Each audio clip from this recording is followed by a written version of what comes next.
Good morning, good afternoon, good evening, wherever and whenever you are. My name is John, or Last Frontier Bricks, and this is my review of the LEGO Star Wars 2025 ARC-170 Starfighter. It is set number 75402, comes with 497 pieces, plus 4 figures, and retails for $70, which might be a bit high for those who are in the price per piece community. This is the 5th set and I'm doing a review of on sets that are currently available that might be some popular picks for May 4th of 2025.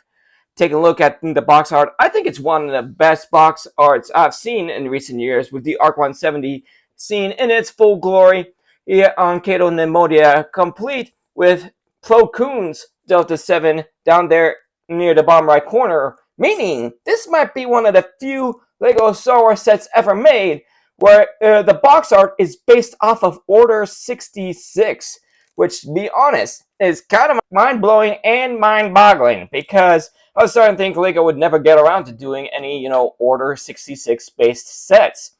But considering this is the 20th anniversary of Revenge of the Sith, this set coming out now is well timed.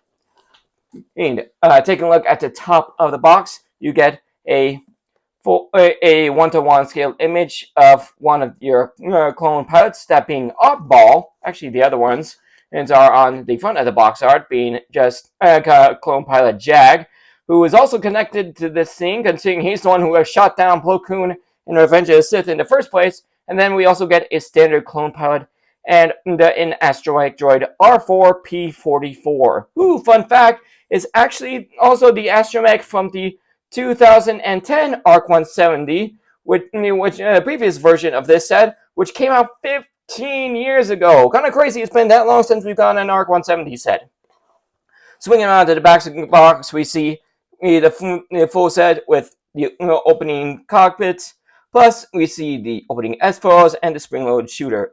Although I gotta admit, I'm not sure where the ARC-170 is supposed to be. Like, it's definitely a hangar, but I don't think it's a Venator hangar. The door seems to be the wrong shape. Inside, it's all rusted up. So yeah, I'm not sure where this hangar is supposed to be, or what it's supposed to be of. This does have the push tabs, so you do have to damage the box in order to open it. Actually, these are some... There we go. I was going to say, these are some tough thumb tabs.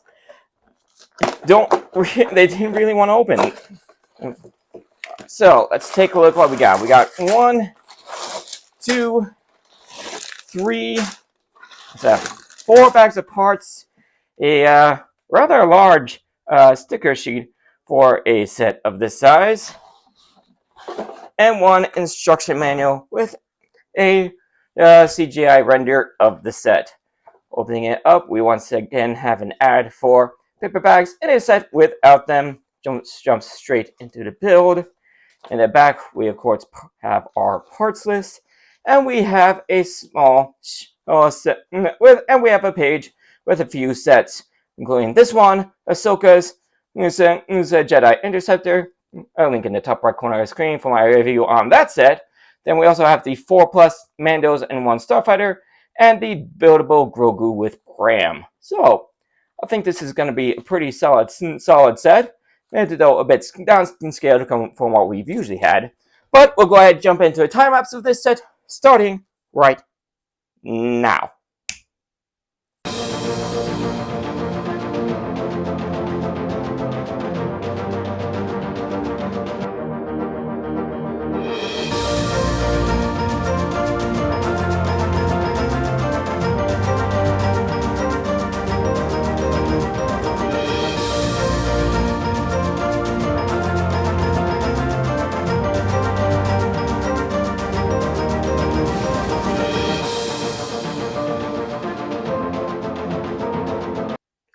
Alright, the build is done. That took a good hour or so to take care of.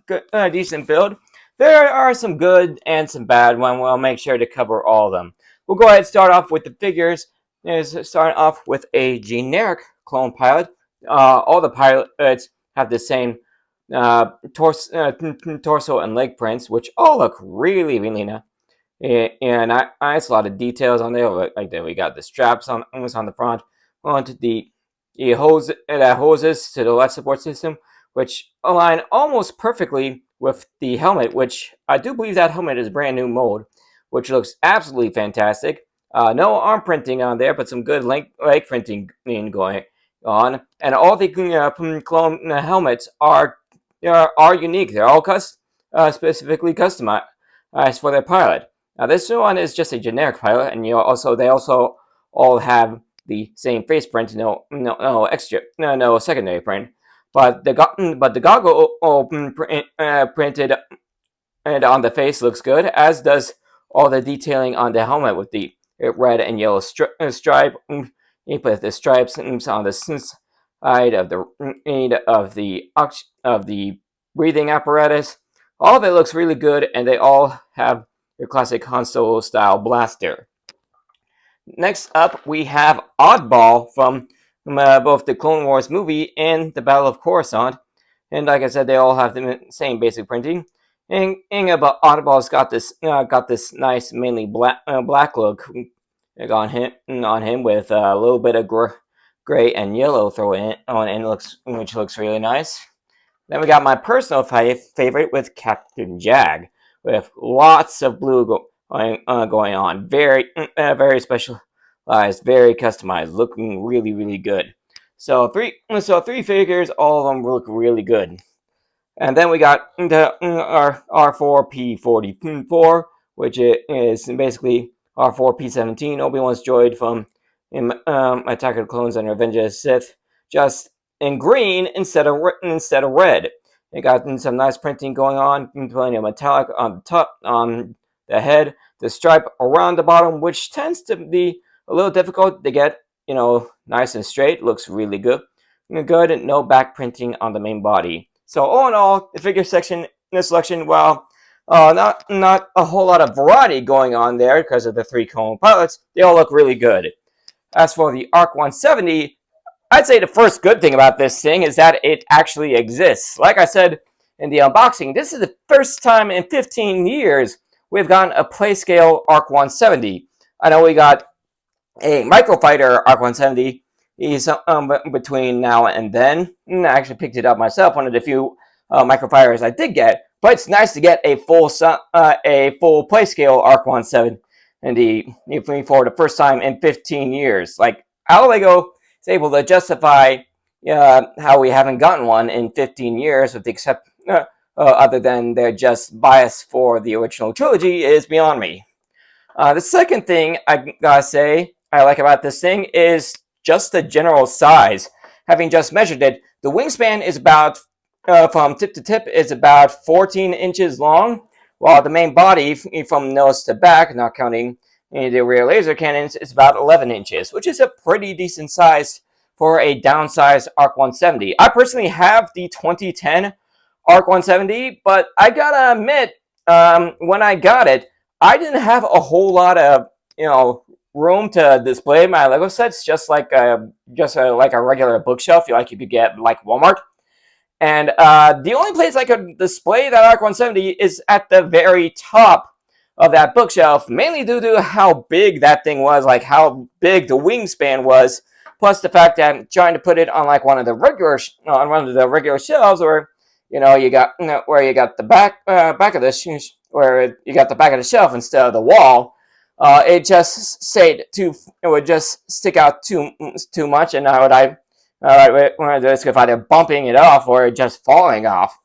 So yeah, after having had one of the big ARC-170s, which don't get me wrong, I love that 2010 ARC-170, but having a set that literally takes up an entire shelf can be a little bit frustrating when you got a lot of Lego sets and not a lot of room to display. So having a downsized ARC-170, I can certainly see being appreciated, because this thing is still a pretty decent size, but it's not going to take up a whole shelf if you got limited space.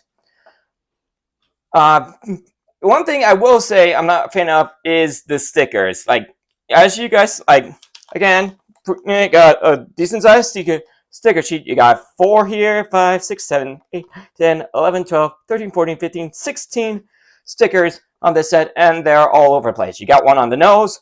All the open circle symbols are stickers. You got 2 on the sides. It's underneath the wings. You got the radiators. But worst of all is the cockpits. All these are stickers, which is really unfortunate for a multitude of reasons. First off, you you basically have to line the sticker up perfectly with the edge of the canopy, otherwise it's going to be off. And if you need to take it off, these stickers always leave a residue on the pieces. Now, if it's on a regular piece, like say this 2x2 plate, 2x2 plate, that's not too much a problem. You're not going to see the residue. You can just realign it and you're good. But if you have to do it on a canopy piece like this, that residue is very, very noticeable. So you really have to be careful when you put this thing on. And I'm not sure, you might be able to make it out. But even worse is that once you get it on, you get the sticker tends to show off some stuff on the piece you might not actually want to. For example, on this one, you might not be able to see, but you can. But first, I can make out my fingerprint on the piece from when I put the sticker on. So yeah, not the best thing. But another thing is that, for example, considering LEGO uses these darker canopy piece, that's another downside when with the sticker, and that's specifically color. When I took off the when the sticker was on the sticker sheet here, like the edges of the glass here, all these here, they were all white. But since they're on the dark canopy piece, when I put them on, you can see like the color instantly turned to gray. So not the best choice. So yeah, LEGO either needed to make the sticker painting a bit thicker, so it wants to try to minimize the color change, or use the regular clear canopy piece. Although then again, I think that would then make this a bit more inaccurate. So yeah, not the best. So yeah, not the best thing going on with these stickers, which is just one of many reasons why I wish all the canopy pieces that they make were all printed, not stickers, because it's just a bunch of bad things that lead to the fact that it's just better to have all the canopy pieces be printed and not stickers.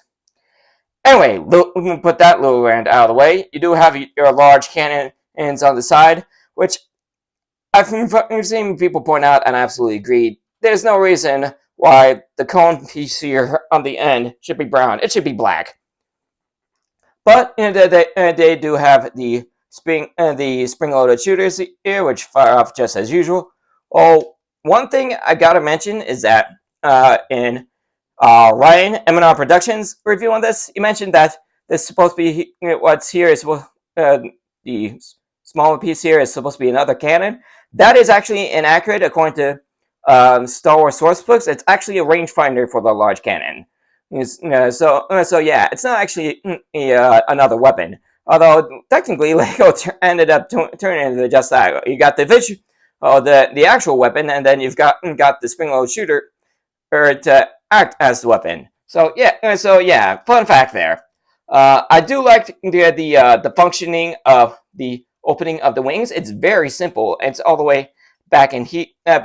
You just push on this Technic piece here, and it switches instantly. So one push, boom. Your wings are in attack position now, like they usually are, and all you have to do is switch to close them up, is push it back, and again, it's just super fast, super clean. The function actually reminds me of the Ahsoka series Ghost, where they use a similar function to move the forward turret and fire its spring-loaded shooters. So yeah, super simple, but very functional. Take a look at back. You got yourself your tail guns, which actually they're a little bit inaccurate.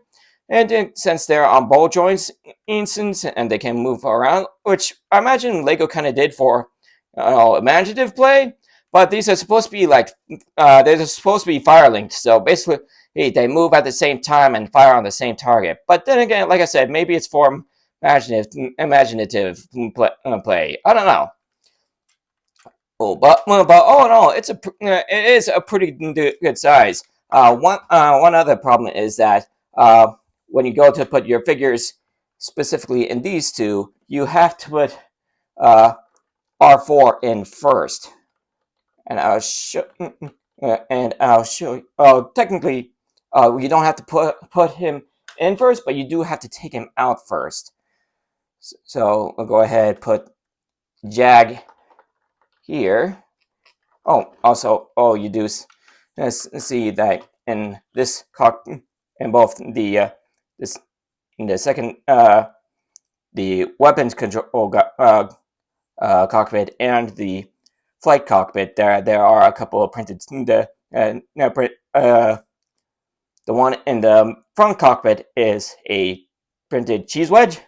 This one is a two by two corner piece. But anyway, those are printed.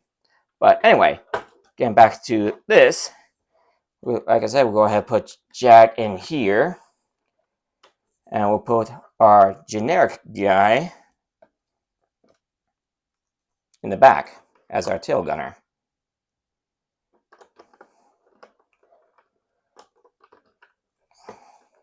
And get him in there. Oh, strangely enough, with these two, you've got the figures are put in there via where their feet are connected by studs. Well, in the front cockpit, you can see they got that like LP that modified tile, which just kind of holds on to the figure's feet. So yeah, the pilot in here is going to be pretty easy to take out. The other two might be a bit difficult. Also, it's probably best if you have your pilots in the cockpits without the blaster pistols. Anyway, back to the topic at hand. You do once you get them in there, you do kind of have to lean the figures back in order to have the cockpit glass close smoothly. But when you go to take the figures out, you have to take the astromech out first because, well, for one thing, it's a little bit easier. But you notice when but you may have noticed, but when I popped him loose, his feet are being stopped by the figure's helmet. So best way to get him out is just move your figures just slightly, like move the arms up, and move them slightly from forward, and that gives your astromech droid clearance for its feet to get out. So yeah, it's a tight fit. So yeah, it's a bit of a tight fit in there. So all in all, for $70, it's a pretty decent bit. It's a pretty decent ship. I'll give it that. It looks good. The swooshability is really nice. You can hold on to it from pretty much anywhere, with the exception of the wings. Also, one thing that this ARC-170 has over the bigger ones is that that the wings don't sag as much as they did on the bigger ones. Because I remember these guys, like between the length of the wings and the weight on the end with the cannons, they actually sagged quite a bit. Yeah. So fortunately, that's not the case. With this one. Also, the engines are a little bit. The front of the engines are a little bit small. Or like there's probably supposed to be like this big. But that might just be due to piece constraints or something. I don't know what's going on here. Anyway, it's a decent build. It looks good. It functions so well. I'm just not sure if most people can justify the price tag of $70 for a just under 500 piece set. I mean, don't get me wrong. Like I said, those minifigure The minifigures are good, like all the new helmet piece, all the printing going on for your figures. They all look they all look good. And even R4 is pretty decent, even if he's just a green R2D2. Ooh. But play functions work well. Oh, again, I have made the cone pieces on the end of the cannons black instead of brown. There's no reason for that. But again, I'm not sure if people would call that $70 price point justifiable. I'd probably say 60 would be closer, to what would be more reasonable. Oh, but I do think that this is going to be a popular one on May 4th because, again, first ARC-170 we've had in 15 years, and again, 20th anniversary of Revenge of the Sith, perfect time to bring it out. And I'm sure there are going to be a lot of people who, who are just getting into Star Wars who realize that this ship is awesome and want to get their hands on one without, spending an arm and leg to get the 2010 or even the 2005 version. But yeah, this one might be popular on May 4th. Who knows? It's a pretty decent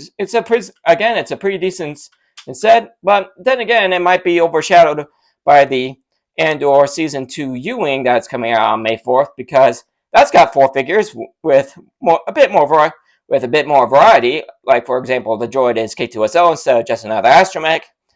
And then, but it's the same price as the ARC-170, but you can get 100 pieces more. So yeah, who knows? Who knows? This might be a popular one on May 4th. It might not. I don't know. But who knows? We'll find out. We'll find out on May 4th. Anyway, that'll be the end of this review. Thanks for joining me for it. If you guys enjoyed it, you know what to do. Hit like, subscribe, all that stuff. Ring the bell to be notified of all videos as soon as they become available. Check out my channel and some more of my content on the end screen in just a few seconds. And I will see you all in the next video. Later, everybody.